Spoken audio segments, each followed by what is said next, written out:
ঘটনার পর আবারও উত্তাপ ছড়িয়েছে ভারত পাকিস্তান সম্পর্কে। 22 এপ্রিল পেহেলগামে জঙ্গি আক্রমণে হতাহতের জেরে পাকিস্তানের বিরুদ্ধে বেশ কিছু কঠোর পদক্ষেপ নিয়েছে ভারত সরকার।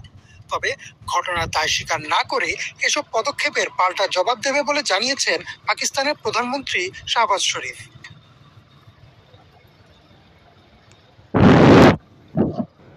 পরিস্থিতিতে প্রশ্ন উঠেছে, আবারও কি যুদ্ধে জড়াবে দুই দেশ? যদি জড়ায়, তাহলে সামরিক শক্তিতে কে এগিয়ে থাকবে? গ্লোবাল ফায়ার পাওয়ার ইন্ডেক্স 2025 অনুযায়ী ভারতীয় সেনাবাহিনীতে 14,55,550 জন সক্রিয় সদস্য রয়েছে, যা বিশ্বের দ্বিতীয় বৃহত্তম সক্রিয় বাহিনী। এছাড়াও ভারতের রিজার্ভ ফোর্সে 11,55,000 জন এবং অন্যান্য আধা সামরিক বাহিনী মিলিয়ে মোট সামরিক জনবল প্রায় 5 কোটি। অপরদিকে পাকিস্তানের সক্রিয় সদস্য সংখ্যা 6,54,000 জন, রিজার্ভ সদস্য 5,50,000 জন এবং অন্যান্য মিলিয়ে মোট সামরিক জনবল প্রায় 1.7 কোটি। অর্থাৎ জনবলের দিক দিয়ে এগিয়ে থাকবে ভারত। ভারতীয় বিমান বাহিনী বর্তমানে 2,229টি বিমান পরিচালনা করে, যার মধ্যে 600টি ফাইটার জেট, 899টি হেলিকপ্টার এবং 831টি সহায়ক বিমান রয়েছে। প্রধান ফাইটার জেটগুলির মধ্যে রাফাল, SU-30, মিরাজ 2000 এবং MiG-29 উল্লেখযোগ্য। অন্যদিকে পাকিস্তান বিমান বাহিনীতে 1,434টি বিমান রয়েছে, যার মধ্যে 328টি ফাইটার জেট।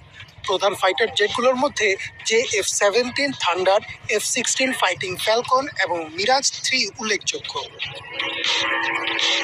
ভারতীয় নৌবাহিনীতে বর্তমানে 2টি এয়ারক্রাফট ক্যারিয়ার রয়েছে, INS বিক্রমাদিত্য এবং INS বিক্রাম। এই রণতরীগুলি ভারতের সামুদ্রিক কৌশলগত সক্ষমতা বৃদ্ধি করেছে। ভারতের নৌবাহিনীতে প্রায় 1,42,000 জন সদস্য এবং 150টি যুদ্ধজাহাজ ও 17টি সাবমেরিন রয়েছে। অপরদিকে পাকিস্তানের নৌবাহিনীতে প্রায় 114টি যুদ্ধজাহাজ রয়েছে, তবে তাদের কোনো এয়ারক্রাফট ক্যারিয়ার নেই। সাবমেরিন বহরে পাকিস্তানের 9টি সাবমেরিন রয়েছে। পারমাণবিক অস্ত্রের ক্ষেত্রে পাকিস্তানের কাছে প্রায় 165 থেকে 175টি পারমাণবিক ওয়ারহেড রয়েছে, যেখানে ভারতের কাছে প্রায় 150টি থেকে 160টি রয়েছে। পাকিস্তানের পারমাণবিক ক্ষেপণাস্ত্রগুলির মধ্যে গাজনাভি, শাহিন 1, শাহিন 2 এবং বাবর উল্লেখযোগ্য। ভারতের পারমাণবিক ক্ষেপণাস্ত্রগুলির মধ্যে অগ্নি 1 থেকে অগ্নি 5, পৃথ্বী সিরিজ এবং ব্রহ্মাস উল্লেখযোগ্য। ভারতের স্থলবাহিনী অস্ত্র ও যানবাহনের দিক থেকেও পাকিস্তানের তুলনায় উল্লেখযোগ্যভাবে এগিয়ে।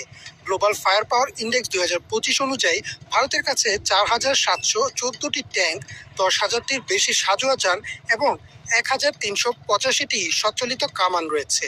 অন্যদিকে পাকিস্তানে রয়েছে 3,742টি ট্যাঙ্ক, প্রায় 9,000 সাঁজোয়া যান, 350টি সচলিত কামান, 1,980টি টোড আর্টিলারি এবং 120টি রকেট লঞ্চার।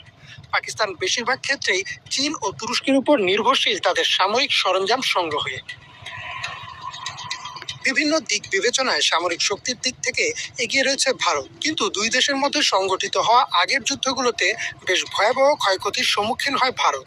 তাছাড়া 1999 সালে হওয়া কার্গিল যুদ্ধে পাকিস্তান পাহাড়ের উপরে অবস্থান নেয়ায় পেয়েছিল বাড়তি সুবিধা, যদিও শেষ পর্যন্ত সেই যুদ্ধে পাকিস্তানকে পিছু হটতে হয়।